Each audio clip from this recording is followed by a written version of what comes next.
ক্ষমতা আছে ৭১কে বাদ দেওয়া? এটা কোন ধরনের ন্যারেটিভ যে আমরা মুক্তিযুদ্ধ থেকে বাদ দিয়ে দিচ্ছি?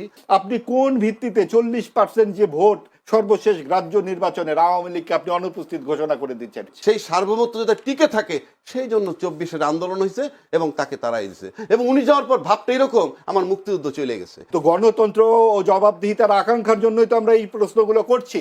এটাই তো জুলাই চেতনা। গত ১৬ বছর যে আওয়ামী লীগ ক্ষমতায় ছিল না, অফিসিয়ালি কিন্তু তার বিরোধী দল ছিল জাতীয় পার্টি, কিন্তু চলনে বলনে কহনে শুধুই ছিল বিএনপি। এতক্ষণ আলোচনা চলছিল, আলোচনায় আছেন মাহবুব আজিজ, সাংবাদিক ও কলামিস্ট, আছেন আবু হেনা রাজ্জাকী, সিনিয়র আইনজীবী, বাংলাদেশ সুপ্রিম কোর্ট। দর্শক আপনারাও আমাদের সাথে থাকবেন শেষ পর্যন্ত, সেই প্রত্যাশা রাখছি। আলোচনা ঢুকতে চাই বিরতির পর আবার আবু হেনা রাজ্জাকীর কাছে। আবু হেনা রাজ্জাকী, যদি মাহবুব আজিজ ভাইয়ের কথায় যদি বলি, এভাবে ৫ আগস্টের পর ইতিহাস বিকৃত হচ্ছে, অন্ধকারে নিমজ্জিত করার একটা চেষ্টা চালানো হচ্ছে। যদিও মির্জা ফখরুল আজকেও বলেছেন যে জামায়াত ইসলামী বাংলাদেশকে সামনে এগোতে দিতে চায় না, তারা দেশটাকে আফগানিস্তান বানাতে চায়। তার মানে জামায়াতের প্রতি দোষটা দিচ্ছে। আমার কাছে না খুব বিরক্ত লাগে বিষয়গুলো আলাপ করতে। আমি কেন এই আলাপগুলো করব? না, আপনার মানে আমরা এখানে বসছি মনে শুধু জামাত নিয়েই আলাপ করতেছি। বিএনপি নিয়ে তো অনেক কিছু বলবেন। না বলতেছি কেন মনে হয় জানেন, গত ১৬ বছর যে আওয়ামী লীগ ক্ষমতায় ছিল না, অফিসিয়ালি কিন্তু তার বিরোধী দল ছিল জাতীয় পার্টি, কিন্তু চলনে বলনে কহনে শুধুই ছিল বিএনপি। অর্থাৎ বিএনপির ১৬টা বছর আওয়ামী লীগই টিকায় রাখছে আলোচনা করে, জাতীয় পার্টি কিন্তু টিকে নাই। জাতীয় পার্টি কিন্তু বিরোধী দল। আমার কাছে আজকেও মনে হইতেছে যে আমরাই বোধহয় খালি জামাতকে টিকায় রাখতেছি, মানে এই জামাত নিয়ে আলাপ করতে। কন্যার সাথে দেখা নাই বিয়া শুক্রবার, উনি ধাপে ধাপে করবেন। এখন তো নির্বাচন হয় নাই, জীবনে এখন পর্যন্ত ক্ষমতায় আসে নাই, আসলে কি জগৎ মেনে নিবে? প্রশ্নই ওঠে না। যদি না মেনে নেয়, আমরা আননেসেসারি টাইমটা নষ্ট করতেছি। কেন করতেছি বললাম কথাটা, বাংলাদেশে মুক্তিযুদ্ধের পক্ষের শক্তি হিসাবে কিন্তু সবচেয়ে বেশি সুপরিচিত আওয়ামী লীগ, এবং এইটার ধারক বাহক তারা যেভাবে ব্যবহার করছে। কিন্তু আমরা দেখছি ২০০১ সালে যখন নির্বাচন হইল, তখন ৯৬ থেকে ২০০১ তার কেয়ারটেকার অধীনে নির্বাচন হচ্ছে, তখন কিন্তু একটা জোট হয়েছিল। জোটটা কি? বিএনপি আর জামাত মিলে একটা জোট, যেখানে তারা ১৮টা সিট পেয়েছে, মন্ত্রী হয়েছিল। এই যে বিএনপি এবং জামাত কে? স্বাধীনতার বিপক্ষ শক্তি, রাজাকার, ইত্যাদি ইত্যাদি। তার সাথে যারা জোট করলো, জোট করে পরাজিত করলো কাকে? মুক্তিযুদ্ধের পক্ষের শক্তিকে। এটা কি ইতিহাস? এটা কি? আপনি মুক্তিযুদ্ধের পক্ষের শক্তিকে তাড়িয়ে দিচ্ছি আমরা, রাজাকারের সাথে জোট গঠন করে মুক্তিযুদ্ধ, এটা একটা ন্যারেটিভ বয়ান মাত্র, আর কিচ্ছু না। ক্ষমতায় যাওয়া, তাহলে মুক্তিযুদ্ধের চেতনার শক্তি যে তার বিরুদ্ধে যখন রাজাকারকে নিয়ে জোট করে, সেইটা এই দেশে আমরা ছিলাম না? কি কথা হইছে? কিছুই হয় নাই। তো দিস ইজ দ্য সিনারিও। আপনি খালি বললে তো হবে না, আপনি বরং আমরা ৫৩ বছর যাবৎ যুদ্ধের চেতনা লালন করতেছি। মুক্তিযুদ্ধের ইতিহাস কার বাপের ক্ষমতা আছে এটা বাদ দেয়। আপনি যদি সম্পূর্ণ রাষ্ট্র বিরোধী একটা লোকেরও বলেন যে ভাই তুমি মুক্তিযুদ্ধের ইতিহাসটা লেখো বাংলাদেশের, তার কি ক্ষমতা আছে ৭১কে বাদ দেওয়া? এটা কোন ধরনের ন্যারেটিভ যে আমরা মুক্তিযুদ্ধ থেকে বাদ দিয়ে দিচ্ছি? তার ধারাবাহিকতায় ২৪-এর আন্দোলন হয়েছে। ২৪-এর আন্দোলন হয়েছে। এই ২৪-এর আন্দোলন যেদিন হয়েছে, তখন সেদিন কি করছে? যারা ফ্যাসিজমের বিরুদ্ধে লড়াই করছে। কি ফ্যাসিজম? যারা দেশের ইন্টারনাল এক্সটার্নাল দুইটা সার্বভৌমত্ব নষ্ট করছে। এক্সটার্নাল সার্বভৌমত্ব কি? বিনা বিচারে হত্যা, আয়নাঘর, ক্রস ফায়ার, বিডিআর হত্যা, শাপলা চত্বরে হত্যা, এগুলো হলো আমার ইন্টারনাল সার্বভৌমত্ব। এক্সটার্নাল কি? ১০ লাখ রোহিঙ্গা ঢুকছে, কেউ বাধা দিতে পারে নাই, দলমত নির্বিশেষে সরকারের সাথে সব দল একত্র হয় নাই, আরামসে ঢুকছে। আমার সার্বভৌমত্ব ছিল না। সেই সার্বভৌমত্ব যাতে টিকে থাকে সেই জন্য ২৪-এর আন্দোলন হয়েছে এবং তাকে তাড়াই দিয়েছে। এবং উনি যাওয়ার পর ভাবটা এরকম, আমার মুক্তিযুদ্ধ চলে গেছে, আমার মুক্তিযুদ্ধের ইতিহাস চলে গেছে। আমি ভাই আমার মাথায় ধরে না যে আমরা সেন্সেবল লোক কি করে বলি আমার মনে হয় যে মুক্তিযুদ্ধ চলে গেছে। এই বয়ান চলবে না ভাই, এই বয়ান চলবে না, ১ নম্বর। ২ নম্বর, ৭১ সালের চেতনা যদি আজকে ৫৩-৫৫ বছর যাবত লালন করতে পারি, নিশ্চিত থাকেন আপনি এই মাত্র ১.৫ বছর আগের ঘটনা জুলাই চেতনা, এটা কি মাত্র আর ১৫ দিন ধারণ করবে না? ওটা যদি ৫৩ বছর ধারণ করতে পারে, ৫৪ বছর, এটা তো ৫৪ মাস ধারণ করলেই এনাফ। সুতরাং দেখতে হবে যে জুলাই চেতনার পক্ষে কারা, জুলাই চেতনা ধারণ করে কারা, এটা উনি আমি আপনি শুধু মুখে বললে হবে না, ভোটারকে ফিল করতে হবে। যেহেতু ইলেকশনের বাজার আনছেন, দৌড়ে কে আগে, এই দৌড়ে ভোটাররা যাকে বিশ্বাস করবে জুলাই চেতনা ধারণ করে, জি। সুতরাং ভোটার এসে ভোট এবার সেদিকে যাবে। আমি সাবজেক্ট একটা টু প্রশ্ন কন্ডিশন। করি জি, রাজু ভাই, জুলাই চেতনাধারী যারা, তারা তো যখন জামাতের সাথে অ্যাড হলো, তাদের জুলাই অনেকে জুলাই চেতনাটা কি চেতনাধারী একটু অনেকে যদি তো বের বলতেন, হয়ে রাজ্জাকি গেছে। ভাইয়ের মতে জুলাই চেতনা মানে কি?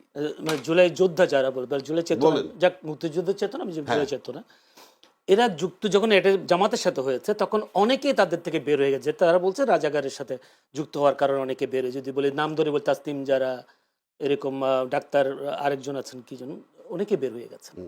তো জুলাই যোদ্ধারা তাহলে তো এই পক্ষে নেই। আপনি যখন প্রশ্ন করেন যে যারা বের হয়ে গেল কেন, এর উত্তর আমি দিতে পারবো না, আপনি বলছেন ওরা না? না, দিবে। আমি দিতে পারবো? আমি পারবো না। তারপরে আমি ধরে নিই, আমি আমি এটা হাইপোথিসিস, যেহেতু আমি অ্যাবসলিউট টার্মে বলতে পারবো না সে কেন গেছে। এক হতে পারে, আমার কাছে যেটা মনে হয়, জি। জুলাই চেতনা যারা ধারণ করে এই ছেলেপেলেগুলো, মানে আমি ছেলেপেলেগুলো সিম্বলিক, কিন্তু দলমত নির্বিশেষে আমরা সবাই ছিলাম, আমরা বলি, আমরা দাবি করি। হ্যাঁ, হ্যাঁ। কিন্তু জুলাই চেতনা অ্যাকচুয়ালি জুলাইয়ের আন্দোলনের মানে আন্দোলনটার নায়ক কারা বা কারা করছে, ক্রেডিটটা কাদের, সেটা কে বলতে পারবে জানেন? হ্যাঁ, একমাত্র শেখ হাসিনা। কারণ তাকে তাড়ানো হয়েছে, সুতরাং সে জানে যে কারা তাকে তাড়াইছে। আমি আপনি মুখে বলে, তার বক্তব্যে কোন স্পষ্ট হয়েছে? তার বক্তব্য তো নাই আমার কাছে। আপনি যেমন ভিকটিম, আপনার হাতটা কেটে ফেলছে একটা কোপ দিয়ে, 5টা আসামি দাঁড়ানো আছে, আপনাকে যদি বলা হয় 5 জনের মধ্যে আসামি আছে, জি আছে, কে দিছে? অমুকে কোপ দিছে। তো আপনি যেটা বলবেন, তো তারাইছে হাসিনাকে, শেখ হাসিনাকে, সেটা সবচেয়ে ভালো বলতে পারবে শেখ হাসিনা। যেমন চাঁদাবাজি নিয়ে কথা হচ্ছে, আমি কি বলতে পারবো যে কে চাঁদাবাজি করে? আপনি চাঁদাবাজি করেন না, মাহবুব ভাই করে না, কে করে আমি বলতে পারবো? যে বক্তব্য সাথে জানেন। কিন্তু যে চাঁদা দেন একমাত্র সে জানেন। জি। সুতরাং আপনি আপনি যে চাঁদাবাজি করে, যে যে দেয় চাঁদা সে জানে। আপনি নিশ্চিত থাকেন বাংলাদেশে 70-80 লক্ষ স্পট থেকে চাঁদা তোলা হয়, জি। এবং তাতে অন্তত 1-1.5 কোটি লোক ইনভলভ আছে ওই জায়গাগুলায়। এই 1-1.5 কোটি লোকের কাছ থেকে যারা চাঁদা নেয়, হ্যাঁ, তারা ভোট দিবে না। যারা চাঁদাবাজ তাদেরকে ভোট, চাঁদাবাজকে আমার জানার দরকার নাই, জি। কিন্তু ওরা জানে চাঁদাবাজ কারা। একইভাবে জুলাই চেতনা ধারণ করে কারা, সেটা ভোটাররা বিবেচনায় নিবে, আমি আপনি না। ভোটাররা যাকে বিশ্বাস করবে জুলাই চেতনার পক্ষে, ভোট সেদিকে যাবে। এবং সেদিকে যায়, যদি যাইতে থাকে কনস্ট্যান্ট, এবং এটা যদি মনে হয় যে কেউ বুঝতে পারে, তাহলে জুলাই চেতনা ভোট যার পক্ষে যাবে, সে যখন বুঝবে আমি বিজয়ী হচ্ছি, আর যে বুঝবে তার পক্ষে যাচ্ছে না, সে হারতেছে, সেটা নিয়ে যদি কেউ লড়াই করতে চায়, মারামারি কাটাকাটি, সেটা ভিন্ন চাপ। জি, ধন্যবাদ আপনাকে। আপনার কাছে আসবো, যদি ভাই, একটু ছোট। এত সরল ভাবে ব্যাপারটা কিন্তু নয়। জি। হ্যাঁ, এখানে তো কথা বলবার আছে যে রাজ্জাকি ভাই যেভাবে বললেন, কিন্তু অনেক বিভ্রান্তিমূলক কথাবার্তা বলেছেন। যে এক নাম্বার হচ্ছে যে উনি বললেন যে মুক্তিযুদ্ধের ইতিহাস ভোলানো যাবে না, 54 বছর কেউ ভোলাইতে পারে না, ইত্যাদি। বলবো কেন? আপনি ভুলবেন না, আপনি তো এক ব্যক্তিকে দিয়ে বিচার করলে হবে না। দেশের ইতিহাস থেকে আপনি পুরো 80 দশকে কোনো গণমাধ্যমে পাকিস্তান শব্দটি লেখা হতো না, বিটিভি সহ কোথাও পাকিস্তান শব্দটি ব্যবহার করা হতো না, বঙ্গবন্ধু শেখ মুজিবুর রহমানের নাম বলা হতো না, ভাষণটি পর্যন্ত উচ্চারিত হতো না কোথাও। আজকে 1.5 বছর ধরে কি হচ্ছে? বিসিএস এর পরীক্ষার কথা তো বললামই, কি হচ্ছে? পাকিস্তান শব্দটি ভাসুর হয়ে গেছে, নাম উচ্চারণ করা যাবে না। এবং এই যে ইতিহাস বিকৃতি, মুক্তিযুদ্ধের ভাস্কর্য ভাঙা, এগুলা কি কোনো ঘটনা নয়? কিছুই না। 32 নম্বর আপনার চোখের সামনে ভেঙে ফেলা বলে কিছুই না, তারপরে আপনি বলবেন না কিছু হচ্ছে না, সব ঠিক আছে। এটা কি হয়? এই হচ্ছে দক্ষিণপন্থী রাজনীতি, যে আপনার এদিকে দেবালয় পড়ে যাবে, নিরহ হয়ে আপনি বাঁশি বাজাবেন যে কিছুই হয় নাই। এটা হচ্ছে ডানপন্থার সবচেয়ে বড় রকমের আগ্রাসী রূপ। যে আপনি যখন আপনি বলবেন জুলাই চেতনা, জুলাই চেতনা মানে কি? মুক্তিযুদ্ধের চেতনা মানে কি? মুক্তিযুদ্ধের চেতনা মানে হচ্ছে পাকিস্তানি যে তত্ত্ব, ধর্মের অন্ধকার থেকে দূরে সরে এসে একটা ধর্ম নিরপেক্ষ বাংলাদেশ তৈরি, এটা হলো মুক্তিযুদ্ধের চেতনা। এবং সেইটা যখন আপনি বিসর্জন দিয়ে দিচ্ছেন জুলাইয়ের নামে, সেটা হচ্ছে অন্ধকার দক্ষিণপন্থার দিকে যাত্রা।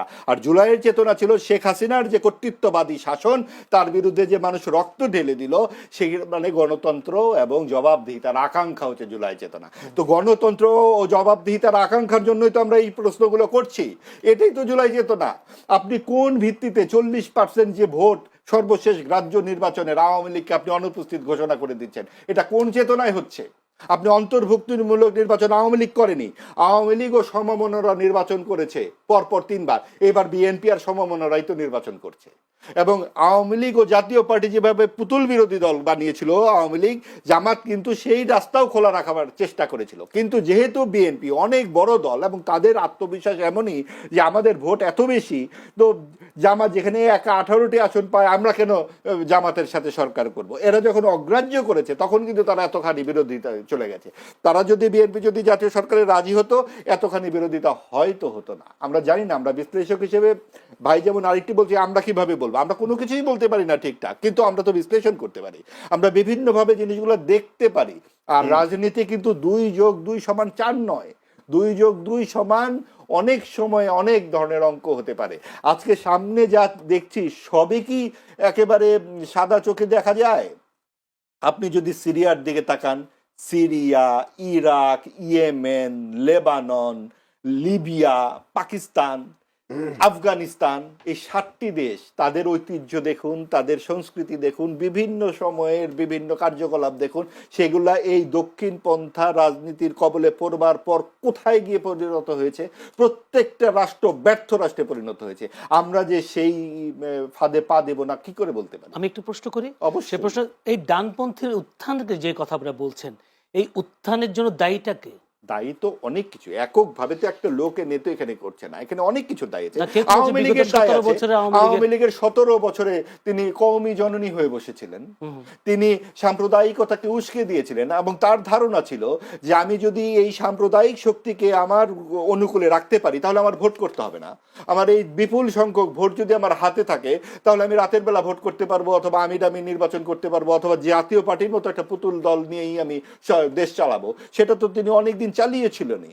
কিন্তু একটি দেশে 4টি রকম শিক্ষা ব্যবস্থা, আরবি, বাংলা, ইংরেজি, ক্যাডেট কলেজ তিনি স্থাপন করে রেখেছিলেন। এতখানি সুযোগ থাকার পরেও তিনি কিন্তু চেষ্টা করেননি কিছু মৌলিক জায়গায় পরিবর্তন আনা। তো সম্ভব ছিল। মাদ্রাসার যে শিক্ষা ব্যবস্থা নিয়ে এত সমালোচনা করা হয়, কারিকুলাম নিয়ে অনেক ধরনের সমালোচনা আছে, শিক্ষার মান নিয়ে সমালোচনা, এটা কি মাদ্রাসার ছাত্রদের দোষ নাকি? দোষ তো যারা শিক্ষা ব্যবস্থা তৈরি করে রেখেছেন তাদের। আপনি যদি তাদেরকে পড়বার সুযোগ না দেন, আপনি যদি তাদেরকে সমতলে না দাঁড় করান, আপনি যদি তাকে দোষ দেন যে তুমি কম পড়ে এসে ঢাকা বিশ্ববিদ্যালয়ে ভর্তি হয়ে এখন শিবিরকে ভোট দিচ্ছ, এই দোষ তো তার নয়।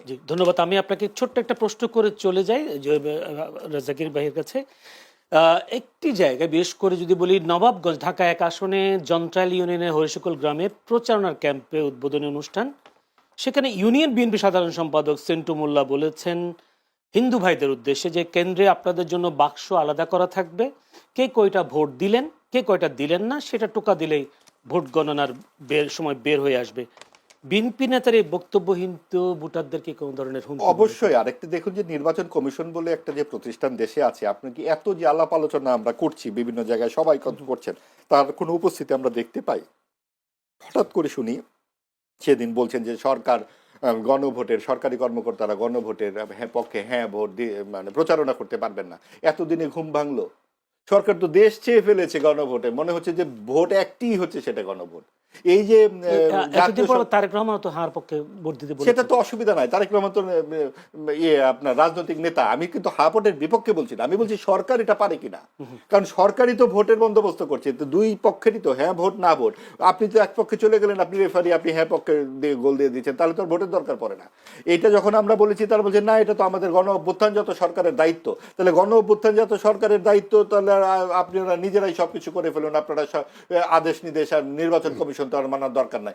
এখন শুনছি গণভোটে নতুন অধ্যাদেশ তৈরি করে গণভোটে হ্যাঁ পক্ষে করা যাবে, প্রচারণা এটা সিদ্ধ করা যাবে, এরকম একটা অবস্থা করছে। অর্থাৎ নির্বাচন কমিশন যে মেরুদণ্ডহীন সেগুলো আমরা বারবার বুঝতে পারছি। এবং এটা যদি এই অবস্থা চলতে থাকে তাহলে কিন্তু ওই যে আমি ডামি নির্বাচনের মধ্যে অবস্থা দাঁড়াবে। ধন্যবাদ।